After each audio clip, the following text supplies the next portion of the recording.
Hello there, and welcome to the tour of the adaptable camper of my first Run Addendum Hover Vehicles series. My name is Wimperman, and I'm the Chief Designer, Chief Builder, Chief Architect, and Chief Dumbass of the Adaptable Camper project. I managed to get my face back on camera, so that's why I wasn't having my face on camera, because I don't like that stance when you're still in creative mode. It suddenly dawned on me that I can stand on the fucking floor. Anyway.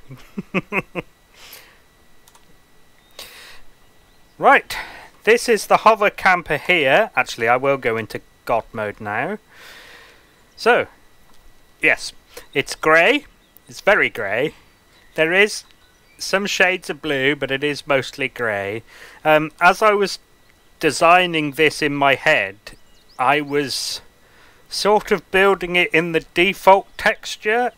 It's kind of hard to explain, but when you place blocks, it kind of picks, let me get my HUD out and my paint bar, it normally picks this colour down here, and this colour down here is normally this dark grey. I've moved it around because I wanted that dark grey to be its secondary colour rather than a detail colour.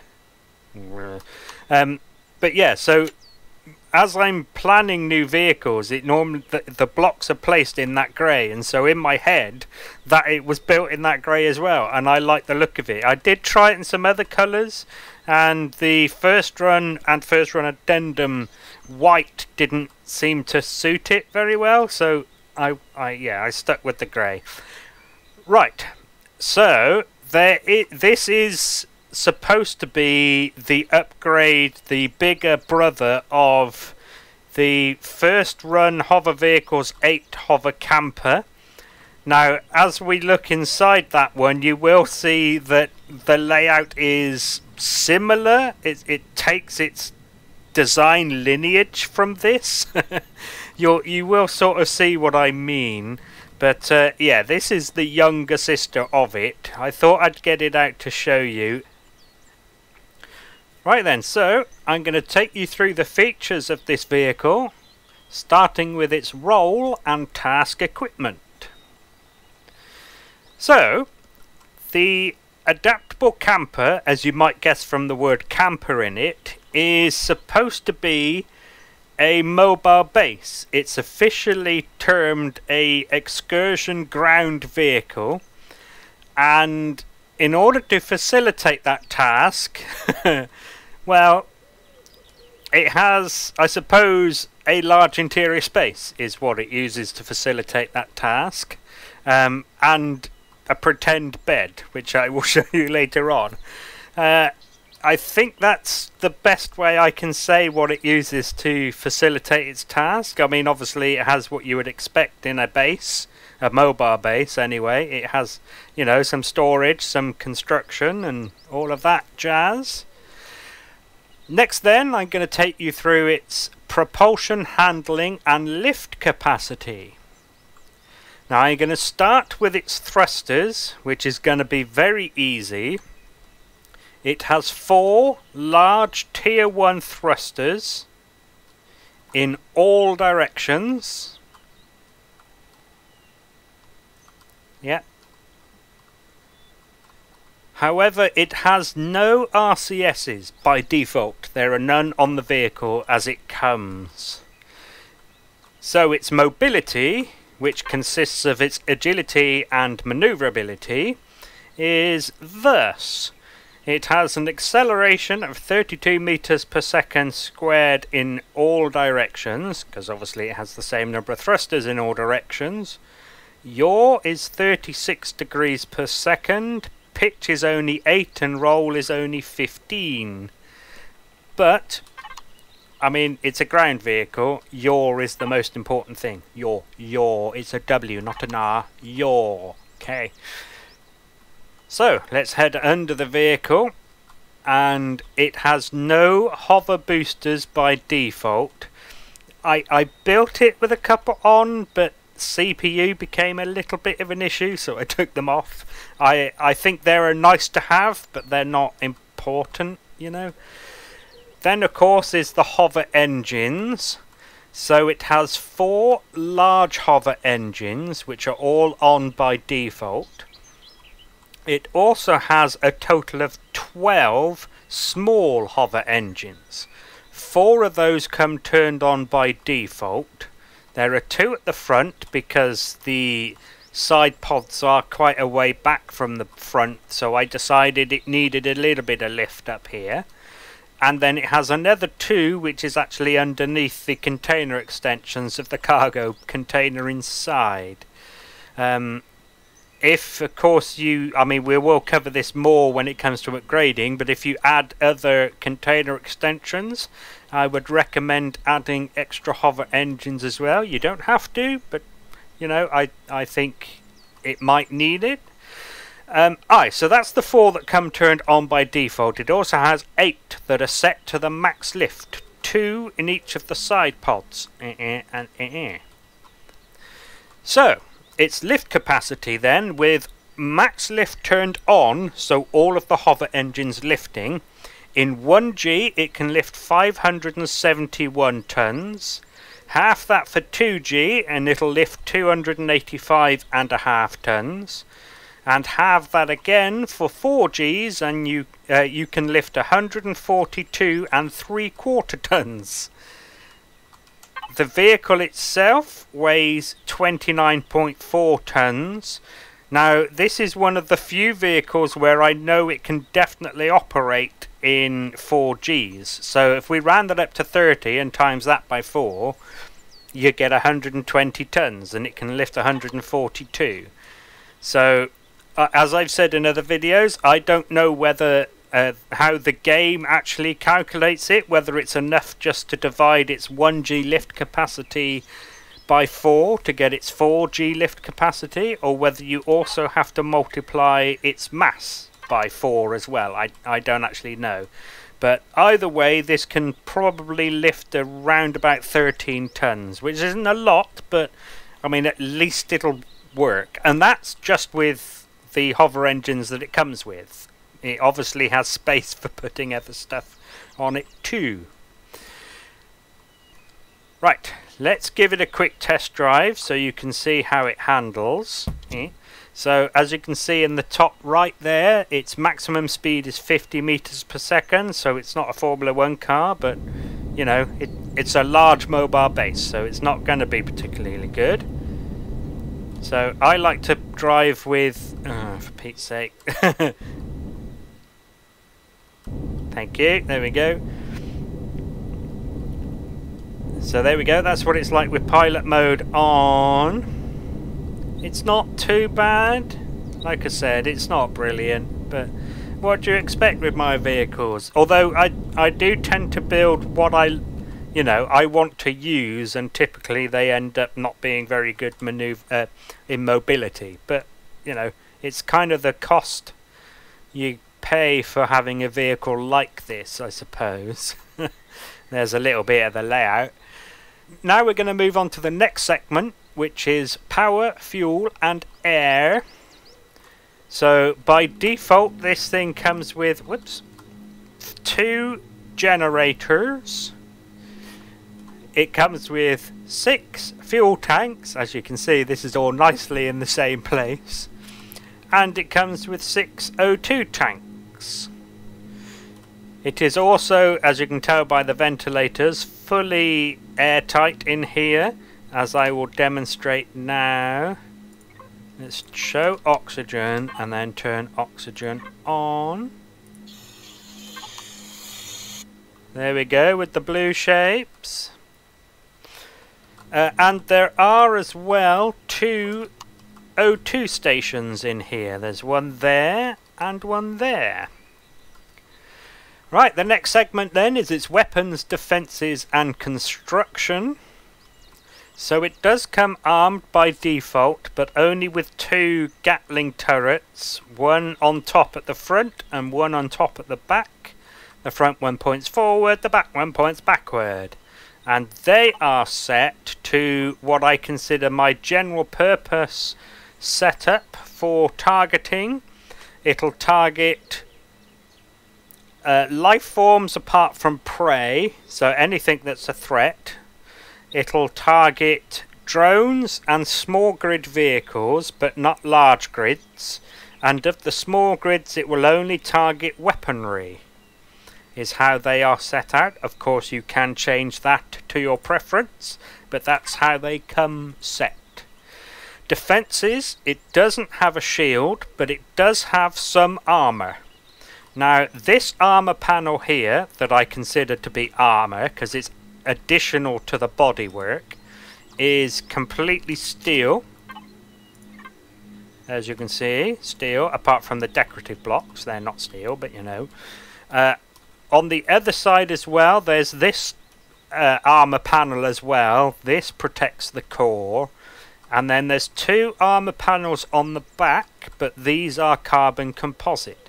Now, I wanted to give a little bit of extra hit points between you and something that you might be running away from.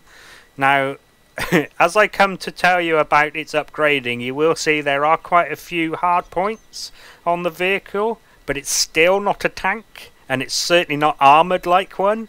So you probably will be running away, most likely, especially from bases and patrol vehicles, I would have thought. Patrol vessels. So, yeah, as you're driving away, I just wanted to give a little bit something extra at the back, just to protect what's inside as you're running away. Run away!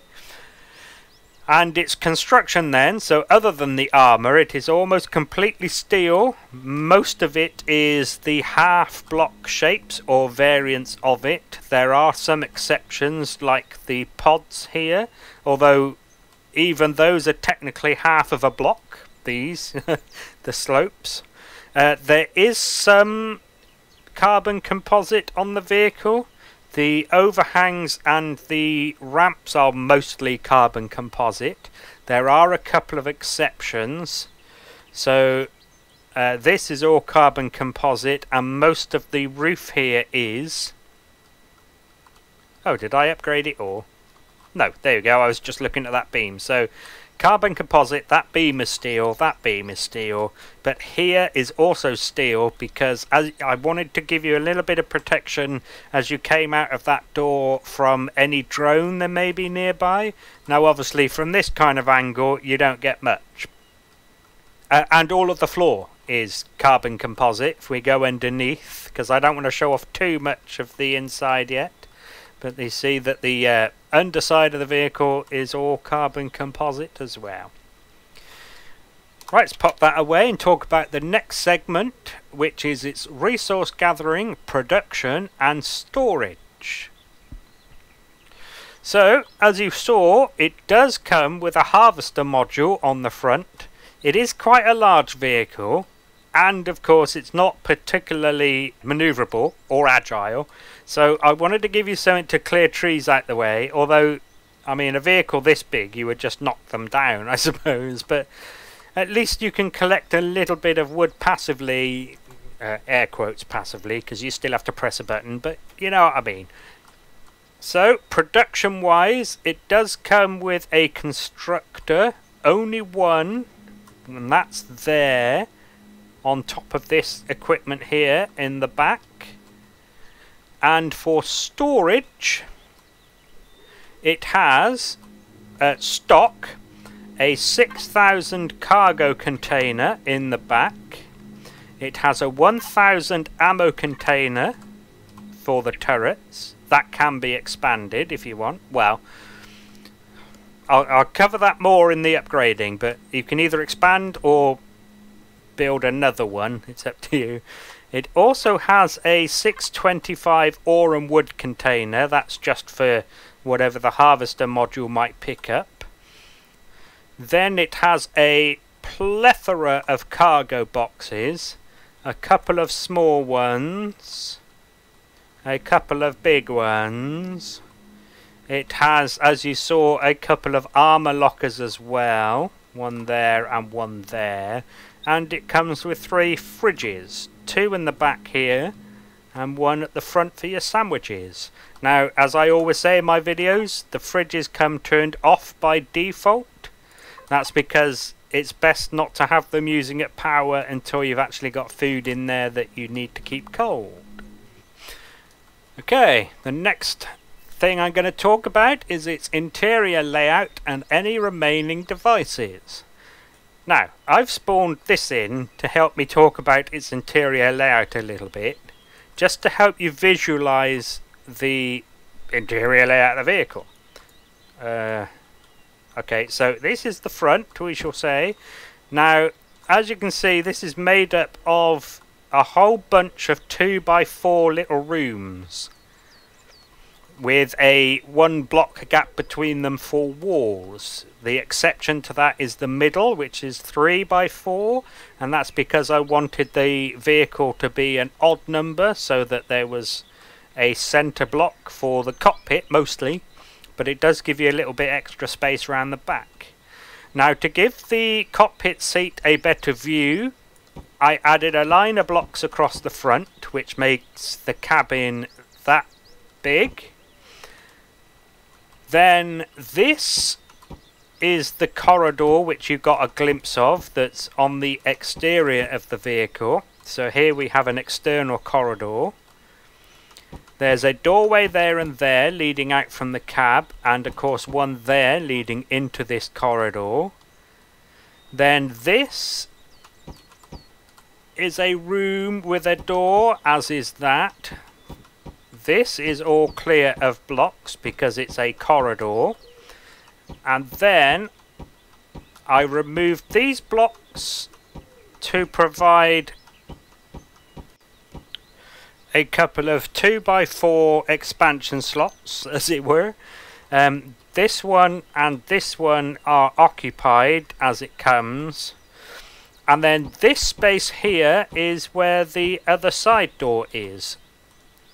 So that is basically... Oh, I forgot about the back door. So there's the back door. So there you go. That's the layout of the interior and how it was decided.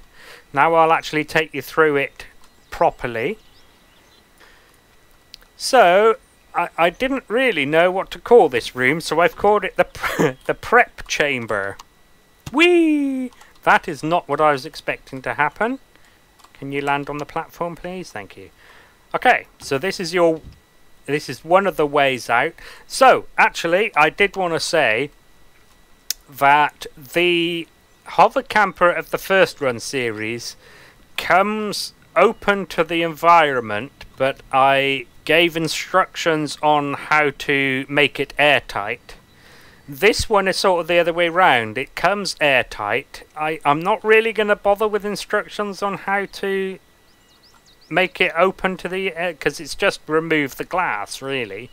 But I liked the idea of this little covered room if this is open to the environment. And in here is, as you could probably expect, so most of the container extensions for this container.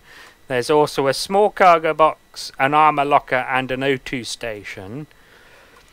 Then we have the cab with a lever for the light, which is like a purpley blue, which is my designated cockpit and or bridge color lighting. As you can see, there's a bit of storage in here and a ventilator, and as you probably noticed as well, it has the holo displays for the device and the signal toggleables.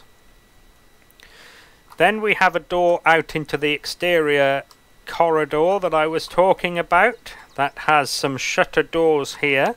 Now these shutter doors are manual for opening, but once you go past them they will close. You do have to be careful with that ramp because, as you saw, you just fall off it, unfortunately. I think the doors, the shutters actually push you off a little bit as well. It is possible. So if you're hovering above some raptors, for example, it is possible to come out here. They will of course close behind you on the way in as well.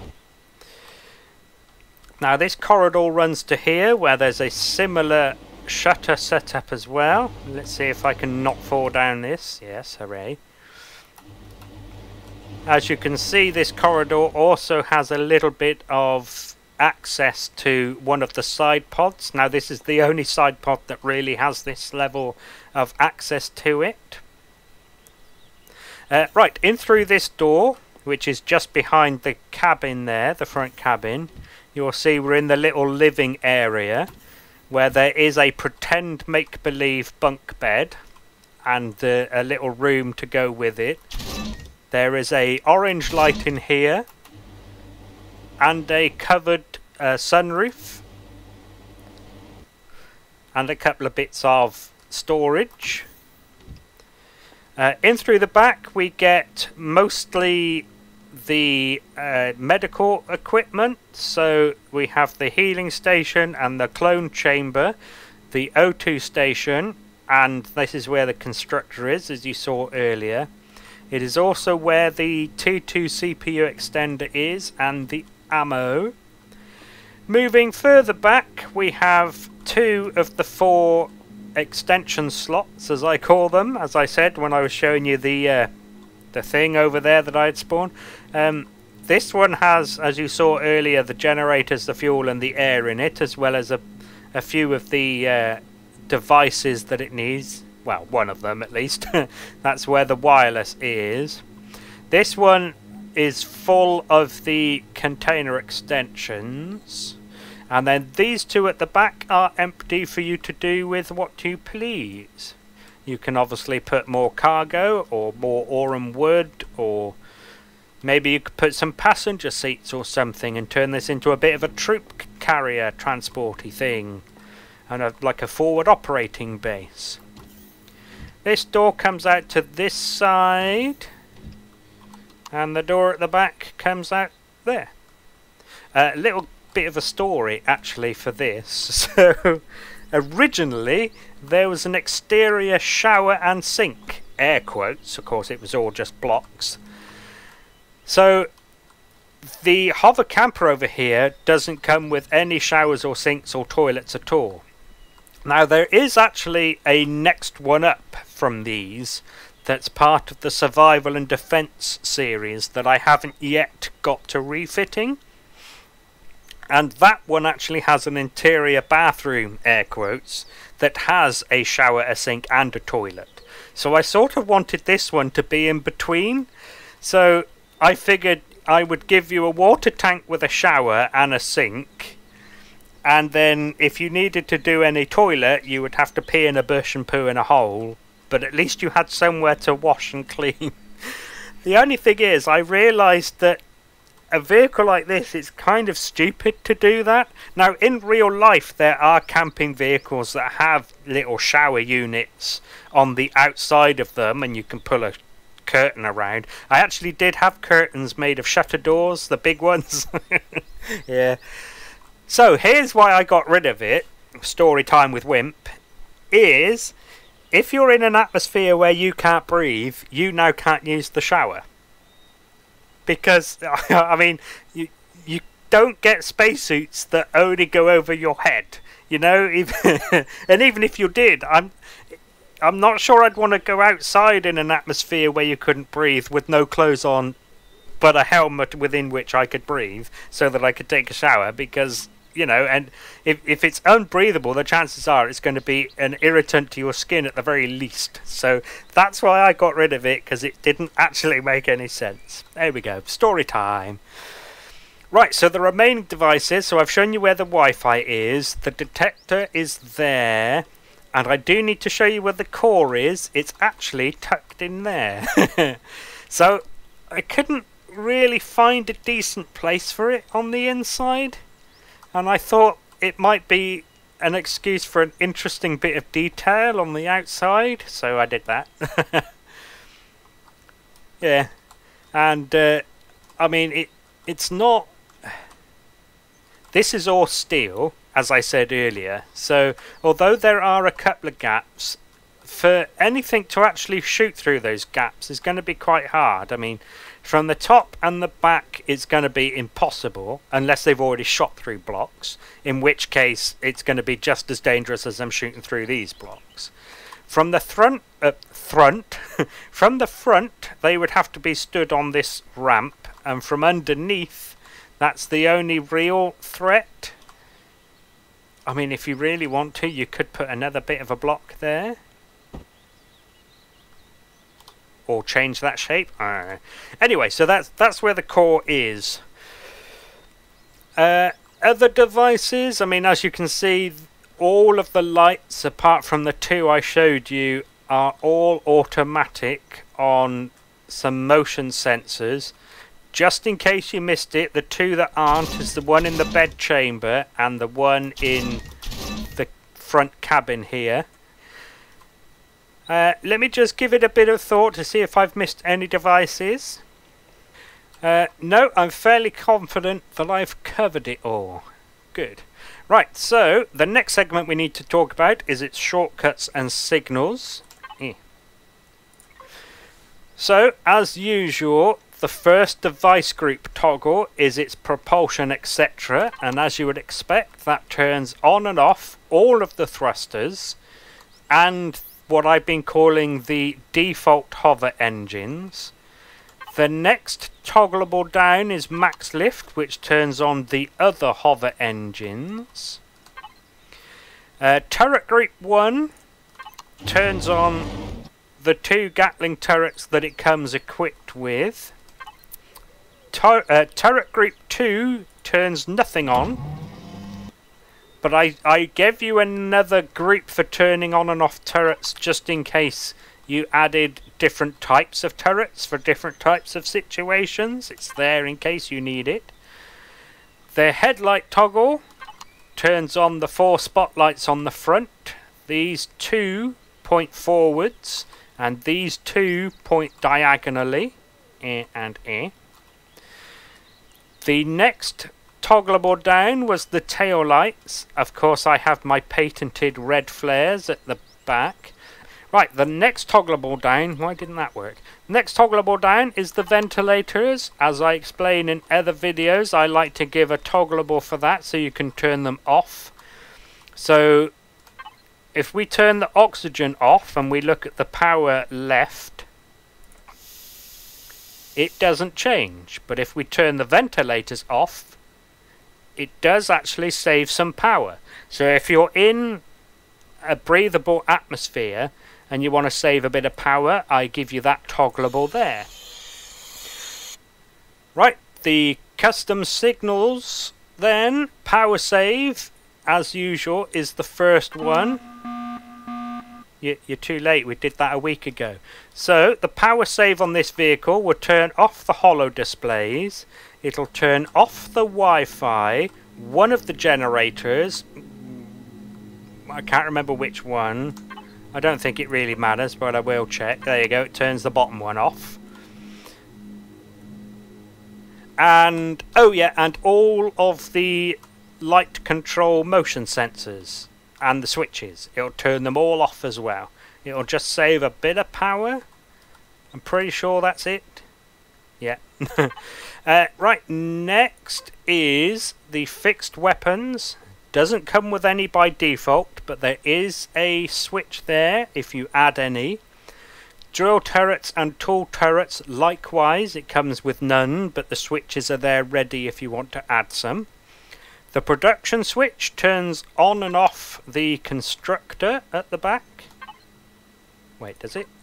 Yes. I did remember to do it. I was worried then.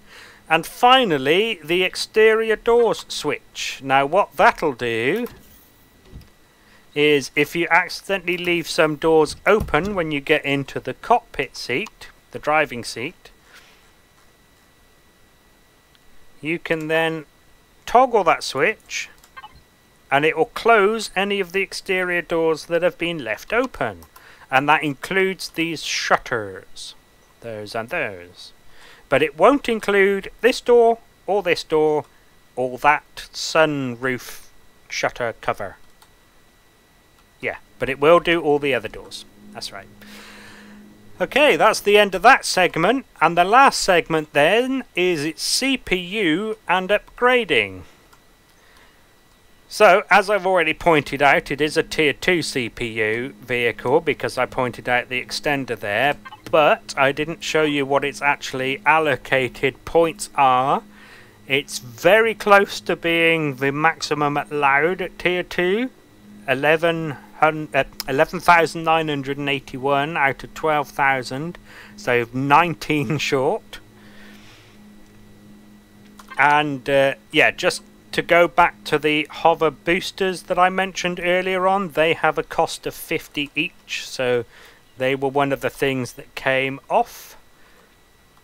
I did actually originally have 2 more large thrusters down here, but they went as well. There was something else too. Okay, upgrading wise then, so if you remove the tier 2 CPU extender, you can then put the 2 tier 3 extenders if you remove the blocks as well here. Now, if you want to keep the T2 extender as a redundancy, you can of course put the tier 3s elsewhere and maybe replace these with ammo container extensions, because all of this is the container extensions for the ammo, so maybe you could do that. Speaking of ammo, the vehicle comes with 8 turret hardpoints, 2 of which come occupied already. As I said before, it comes with 1 on each of the side pods, so you would remove these blocks and put in a retractable turret. Same on the other side, and then the same on these 2 on top as well. Other expansion points include more for thrusters. There's 1 on the side of each pod that I mean, you wouldn't really put anything else there, so they're really for thrusters. There's also 2 in the front of the front pods that can be extra thrusters or weapons, or I mean, I was going to say drills, but actually I'm not sure you'd want to put even laser drills on it, because it's just too big to drill any holes and then get down into those holes. So yeah, so weapons or thrusters here. It has 2 more here, which is underneath the container extensions of the ore and wood here, and the O2 station actually. That you can, I mean, maybe more weapons you could put there. The same goes for the back of the back pods. And as I pointed out, there were some here that I did originally have a couple of thrusters there as well. So there are plenty of points to increase its thrust or its weaponry, most definitely. And on the inside, as I've already explained, these 2 spaces here can be used for anything you like. You could even fill up this as well, obviously. Oh, and as I said, you can remove these 2 blocks and add a couple more O2 tanks as well. So yes, plenty of upgrade and personalization and modification. So the pretend make-believe bunk bed in here is of course pretend and make-believe. So you can of course rip this out and use this space for something else as well. Again, maybe you could have passenger seats in here and make this a little passenger cabin or something. It's entirely up to you. Right, so there we go. That'll finish the tour of the adaptable camper. I hope you get some enjoyment and use out of it, and hopefully I'll see you in another video for a different build. So thank you again, and goodbye.